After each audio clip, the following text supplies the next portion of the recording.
I saw someone asking about, with XLOV's new concept photos coming out, why don't they have more brand ambassadorships reaching out for them, or why aren't they more involved in like the fashion world? In particular, someone brought up Rui's very androgynous style and his physical appearance. They were speaking also specifically to Rui's ability to adapt and the ability to kind of toward the line between his masculinity and femininity. And I don't know if this is an unpopular opinion, but I do like the way that XLOV is building themselves from the ground up and building their own blueprint as far as how they want to mix and match things together for themselves: makeup, hair, and physical style with clothes and shoes and all the accessories they pick out. Now, again, as you can see with XLOV's contrast, they mix and match all kinds of things, whether they're doing darker or brighter concept.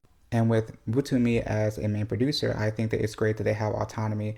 Now, I do think that it would be better if they had a lot more of a team that does a lot of their own makeup, because I know that Butumi is mentioned doing his own makeup. Groups like XG are able to give people a run for their money because they're able to create a style layout for themselves that is not relegated to a specific pigeonholed point. A lot of K-pop groups don't have this level of freedom to be able to express themselves and be able to gain attention with what they're doing.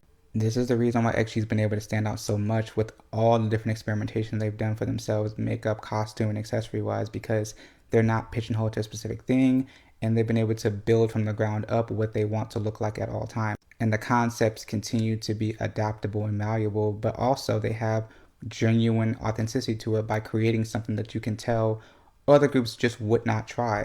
Seo in a Harper's Bazaar interview a couple years back actually made a good point that I think is missing from a lot of these groups' ability to craft something unique for themselves. When they asked her about what she wanted her looks to be at that time, she said that they were in the very beginning stage, which made it organic because there weren't many people in the company, and it's just them and a creative director basically experimenting. And then finding those references alongside the creative director, as well as the directors themselves and those stylists being style students, they had a lot of different ways to express themselves and kind of just play around with what they understood at that time. Those early stages of creating a style blueprint and an identity for themselves. And what she said she learned from that is the ability to be able to create things on your own, be able to hand make outfits, being able to build things from the ground up, and being able to not think too much about what people will think, but also how to apply something that's outside of the box. All the things that I think XLOV has been trying to do for the longest time and have successfully been able to showcase us time and time again. I just got done watching this movie today, and I think that what I do love about this movie's look is the fact that they play around with color